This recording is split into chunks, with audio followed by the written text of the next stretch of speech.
Bon alors salut les amis, de nouveau une vidéo de rétro gaming. Alors j'espère que vous aurez apprécié la précédente qui était sur Metroid, Super Metroid.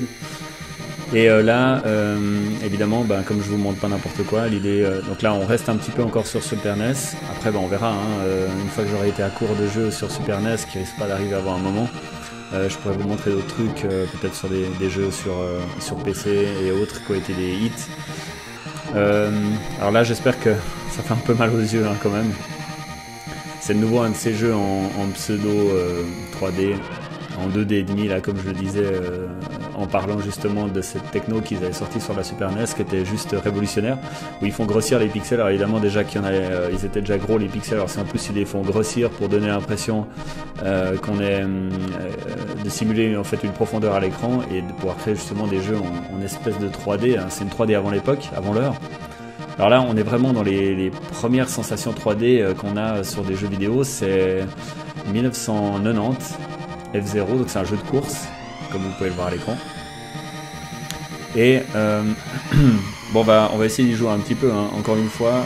Donc à chaque fois que je montre un jeu, je le prends pas forcément en main avant. Alors ça c'est un jeu normalement sur lequel j'ai énormément pratiqué à l'époque. J'ai joué aussi des milliers d'heures là-dessus, peut-être pas des milliers, peut-être des centaines d'heures.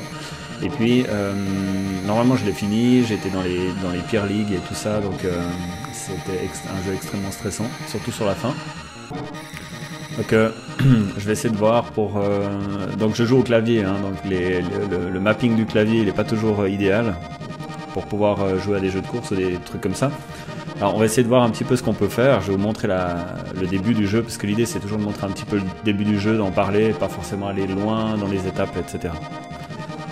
Alors, Grand Prix, là on peut choisir les véhicules, donc vraiment pas... Alors il y avait déjà cette notion justement de différence de pilotage entre les différentes machines. Donc il y en a des, si mes souvenirs sont bons, celle-là elle est beaucoup plus lourde, mais la vitesse de pointe est meilleure. Il y en a qui sont très puissantes en accélération, et puis alors vitesse de pointe totalement nulle. Et puis ça c'est l'intermédiaire, en plus c'est la plus jolie, c'est vraiment celle qui est sur la four.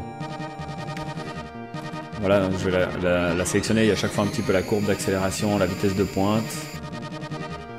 Et puis on va faire vraiment le niveau le plus faible, parce que il va falloir que je me réadapte.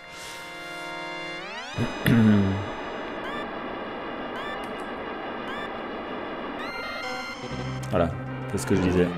Je sais même pas où est-ce qu'on accélère. Alors ce qu'on peut voir à gauche là, c'est des bandes de rechargement. Donc si on s'est pris une pétée dans un mur, c'est là qu'on va pouvoir se recharger. Alors les musiques étaient fantastiques. Ça, il n'y a absolument pas de doute. Et punaise. Là, je vois que j'ai pas trop perdu. Des petits tremplins. Alors on peut sortir de la piste. Hein. Alors on peut pas sortir de la piste en roulant. On peut sortir de la piste en jumpant. Si tout d'un coup je fais un saut, je commence à m'emballer et que... oh putain, épingle à cheveux. Donc c'est assez maniable. Hein. C'est un des jeux franchement les plus maniables, en tout cas pour l'époque de course. Alors là j'ai pas touché, mais je peux éventuellement... juste pour vous montrer à quoi ça ressemble quand on se recharge, on peut donner des petites pétées dans les adversaires. Il y a beaucoup de stratégies justement basées là-dessus. On arrive à côté de l'adversaire et puis on le bump. Je sais aussi que... Alors là il y a le numéro 1. Je sais... Donc là j'ai pris une petite pétée dans un mur. Les murs sont électriques, hein, donc ils balancent des décharges. Là, on a la jauge qui est en haut à droite qui effectivement symbolise le niveau de casse. On peut déraper, hein, bien sûr. Alors il y en a qui dérapent beaucoup plus que d'autres. Là je me recharge un petit peu. Voilà. Encore une fois je dis, hein, sur un clavier c'est peut-être pas forcément aussi maniable que avec le paddle officiel de la Super NES qui était juste parfait quoi. Ah, j'ai assez mal négocié mon virage mais bon. Donc là on peut tout à fait sortir hein, du circuit. Donc si on arrive dans les zones un peu circuit électrique là-bas, on va carrément exploser.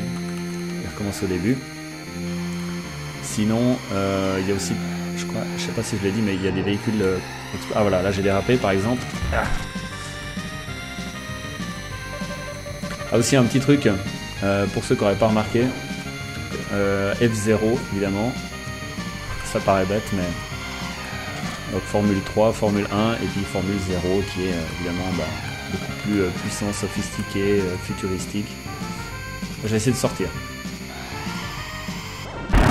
voilà, pour montrer un petit peu ce que ça fait. Alors il y a des circuits délirants, carrément avec des interruptions dans les circuits. Il n'y avait pas évidemment de trucs qui partent en l'air avec des loopings et des machins, ça ils n'avaient pas pu faire. Mais voilà, You Lost.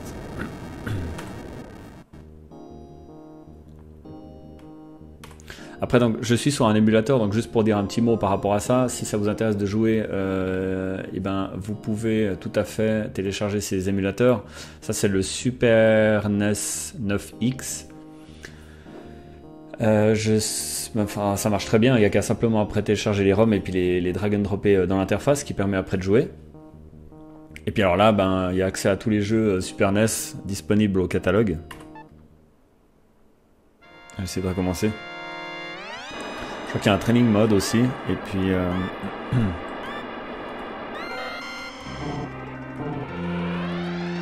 voilà, de nouveau un super mauvais départ, hein. On dirait pas que j'ai joué pendant des mois. C'est pas parmi les jeux qui m'ont le plus affecté, par contre tous les jeux que je vous montre là sont systématiquement des hits, celui-ci fait partie des meilleurs hits de la Super NES. Metroid Prime aussi, enfin Metroid, Super Metroid que j'ai montré aussi l'autre jour, et puis d'autres que je vous montrerai comme Zelda par exemple, qui sont des méga hits de la console. Voilà, donc je vais essayer de respecter cette série en vous montrant que des trucs bien. Mais je vous invite à les tester hein, aussi, puis aussi à me marquer dans les commentaires s'il y en a d'autres qui vous intéressent de voir, ou que je présente justement à la communauté. Voilà, là carrément on se fait des bumps, hein, vous voyez. Ça me déstabilise beaucoup, d'ailleurs lui, on va se le faire, voilà.